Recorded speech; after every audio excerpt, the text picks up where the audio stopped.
Oh my actual word, could it really be true? A brand new Half-Life game after all these years? I can't quite believe it. In fact, I think it might be a Christmas miracle. But it's also a great opportunity for me to finally try out these brand new gravity gloves that I bought off of eBay. Nice. Oh, fuck! Anyway, whether you're a VR enthusiast who's already pumped for the game, or a Half-Life fan who's desperately digging down the back of the sofa in the hopes of finding enough spare cash to fund a headset, you've probably got a lot of questions about the game, and that, my friends, is where I come in. Join me now as I run through everything you need to know about Half-Life Alyx so far in this video that is handily titled Everything You Need to Know About Half-Life Alyx So Far. Got it. Let's start with the timeline, because this can get a bit confusing, especially if, shock horror, you've never played the original Half-Life games before. The first Half-Life game follows voiceless, bespectacled, crowbar-wielding scientist protagonist Gordon Freeman as he clumsily causes an interdimensional rift and opens up a portal to a place called Zen. Awkward! That accidental portal then starts spewing out a bunch of angry aliens called Vortigaunts and some parasitic facehugger wannabes called HEADCRABS that turn all of Gordon's pals into zombies. What a crap friend he is. That means it's up to old Gordon to tidy up his mess and make everything right again. So, at the end of the game, Gordon toddles off to Zen, where he batters to death a giant floating fetus, frees the enslaved Vortigaunts, and gets put into stasis by a mysterious chap known only as G-Man. Time to choose. After an unspecified number of years, G-Man wakes Gordon from his big old snooze and plonks him on a train to a place called City 17, signalling the start of Half-Life 2.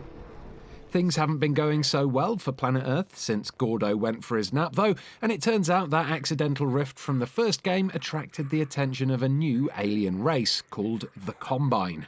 These dickheads are double-hard compared to the Vortigaunts, and they were able to conquer the Earth in about 7 hours, which is pretty good going considering they managed to squeeze an hour-long lunch break in there too. Anyway, City 17 is the site of the big baddie's base, the Combine Citadel, and with the help of Eli Vance, the leader of the Earth's resistance, and his daughter Alyx, Gordon attempts to destroy the Citadel and save the human race. And that brings us neatly on to Half-Life Alyx, which is actually set in the gap between Half-Life 1 and Half-Life 2, while Gordon is still, presumably, having his beauty sleep. That makes Alyx both a sequel and a prequel, a C-prequel, if you will. Not much is known about Alyx's exact placement on the timeline yet, but as you can see from this shot here, the Combine have been around long enough to have made a good start at building their citadel. Interestingly, there is one shot of Eli in the trailer that shows him looking quite a bit younger than he does in Half-Life 2. This age difference makes it highly unlikely that the game will be set anywhere near the same time as when Gordon Freeman finally crawls out of bed. But then again, this concept art for Half-Life Alyx shows Half-Life Alyx looking about the same age as Half-Life 2 Alyx does. So now I'm all confused and I think I might need a lie down. Alrighty, that lie down did me a world of good, so let's crack on. What with Half-Life Alyx being a VR game and all, you may be wondering how different or how similar its gameplay will be to previous Half-Life games. Well, according to Valve, Alyx will contain all the hallmarks of classic Half-Life, which means things like world exploration, puzzle solving, visceral combat, and an intricately woven story that connects it all with the characters iconic to the Half-Life universe. So far, so blurby. So what, if anything, can we learn from the actual trailer? Well, there's definitely some puzzles in there, that's for sure. 2 puzzles are shown during the 109 seconds of gameplay, but neither look to be anything groundbreaking. In fact, I've done more circuit building and laser pointing puzzles in VR than I care to remember, so hopefully there's something a bit more interesting in there to scratch our headsets over. The combat promises to be way more exciting though, and it looks like there's plenty of things to shoot, blow up, and throw at unfortunate foes. While shooting mechanics in VR games are nothing new either, hopefully the signature Half-Life physics will come into play and liven things up a bit, like here where a zombie bats an old oil drum towards Alyx. Another cool thing is how, with this gun at least, the bullets are manually loaded before the gun is then manually cocked. This gives off shades of Pavlov VR in the attention to detail in how the gun works, so hopefully each weapon will be just as detailed. This next weapon needs its very own section on this list because Alyx's gravity gloves are undoubtedly going to be your most important tool throughout the game. Just like the way Half-Life 2's gravity gun changed up the gameplay and gave the game its own signature feel, the gravity gloves should be your gateway to pulling off some amazing moves in VR. From yoinking a grenade from an unsuspecting Combine soldier and returning it with the explodey bit activated, through to simple things like picking up objects that are just out of reach, the gravity gloves will be your main offensive and defensive tool as you progress through the game. These gravity gloves aren't just a nice bit of kit for people who are too lazy to bend down to pick things up though, even though that does sound like the best invention ever. You'll also notice that there are counters on the back of the left-hand glove that monitor your health, ammo, and probably a bunch of other stuff too, going by all the little lights and displays on there. While using your hands to hold guns and pick things up is basically what you do in every first-person VR game ever invented, I'm quietly confident that the added enhancements afforded by the gravity gloves, combined with Valve's track record of coming up with new and exciting ways to innovate tried and tested gameplay mechanics, will mean that we'll be just as thrilled and surprised playing Alyx as we were the first time we cut a zombie in half with a saw blade in Half-Life 2. I'm gonna head inside, find a way out. Speaking of surprises, not only will Half-Life Alyx feature a fully voiced protagonist in the form of Eli Vance, but also Valve has brought in a brand new voice actor to play her in this instalment. The voice you'll hear ringing in your ears this time around belongs to voice actor Ozioma Akaga, who you may recognise from things like Wolfenstein 2: The New Colossus or Mirror's Edge Catalyst.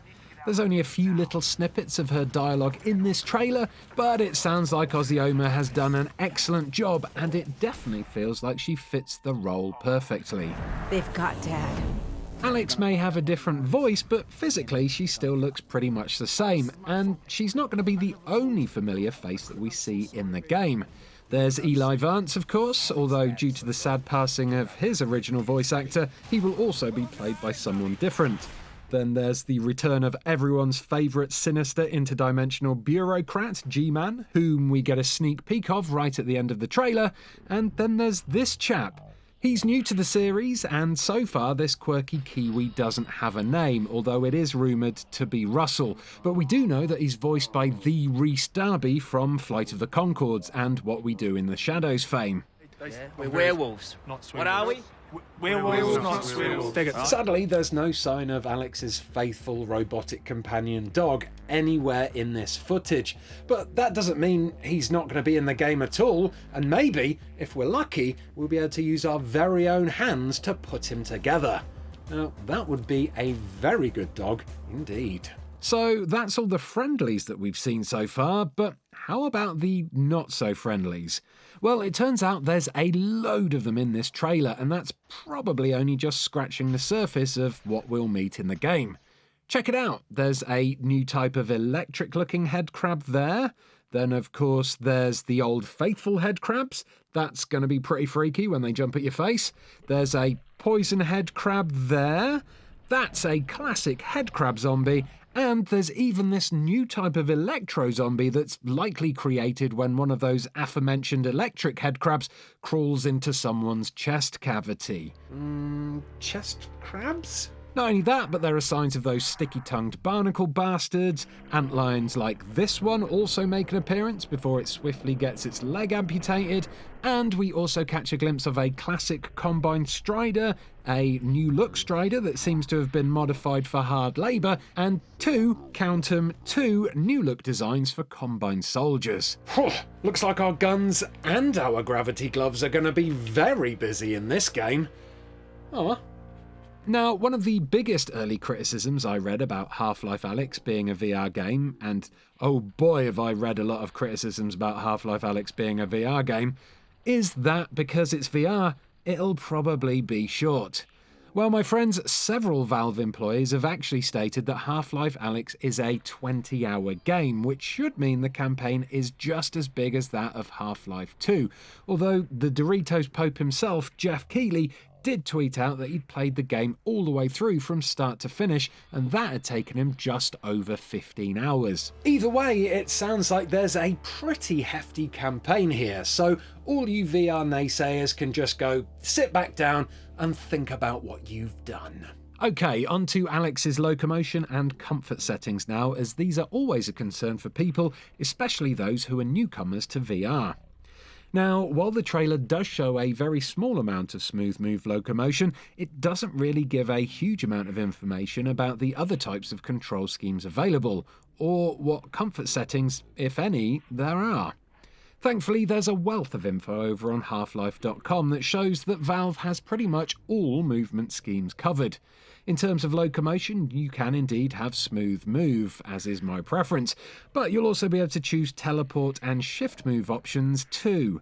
You'll also have the option to play Alyx stood up, sat down, which is the way I like to play because screw standing up for 15 hours, and if you're really rich and a great big roomed show-off, you can also play in room scale VR, so you can physically wander over to things and burn off a few calories as you play. Now, what I did struggle to find any information on was the game's actual comfort settings, you know, like vignetting or click turn. But if Valve has been this diligent with Alyx's locomotion settings, you can be pretty sure that there is a ton of anti-spew opportunities available. Alrighty, on to one of the most important things you need to know about Half-Life Alyx so far, and that's whether or not you'll be able to even play the damn thing. Well, there's good news and there's bad news, so let's combine the two. The good news is that of course you'll need a VR headset. That's bad for those of you who don't have one, but for those who do, it's good because you'll have a ton of options. Any PC headset will get you inside the game, so that means if you've got a Vive, a Windows Mixed Reality, an Oculus Rift, or even an Oculus Quest with an Oculus Link cable, you'll be good to go. The best way to play Half-Life Alyx, though, will be with Valve's own Index kit and its finger-tracking Knuckles controllers, but all other controllers are supported and will work with the game. On that note, Valve Index owners will also get a few bonuses, like alternate gun skins for Alyx's arsenal. Oh, and best of all, a free copy of the game when it releases in March 2020. But what about PSVR, some of you may be asking? Well, I've been trying to find a way to break this to you gently, but I can't, so I'm just going to come straight out with it and say, you're shit out of luck. Sorry. Oh, and you'll also need 12 gigabytes of RAM minimum in your PC, which is quite a lot to be honest with you, so you better start thinking of upgrading. I'm gonna head inside, find a way out. Got it. And finally, the question on everyone's lips, will there be a non-VR version of Half-Life Alyx for everyone who doesn't have access to VR? Well, I'm afraid not, kiddos. Valve has said that this game is designed exclusively for VR, and there's no way to get it working with standard keyboard and mouse without losing a ton of functionality and therefore ruining the experience completely. Well, that and also Valve's probably got at least a couple of warehouses full of Valve Index headsets that they need to get shot of before Christmas. Wap, wap. Wow.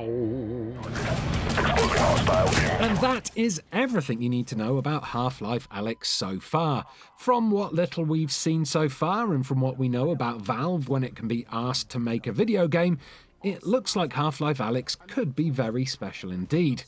I am slightly worried that we didn't see anything truly new or groundbreakingly original in the trailer, so I'm hoping that there's plenty more surprises to be unleashed when the game finally comes out.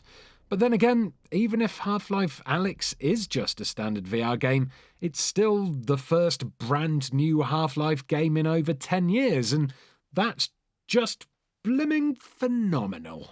Thanks as always for watching this video. I'll be keeping a very close eye on Half-Life Alyx on the run up to its release in March 2020, and if I find anything out, I'll be sure to let you know. So make sure you subscribe to this channel so you don't miss out on anything. Goodbye! Wait, is that a head crab?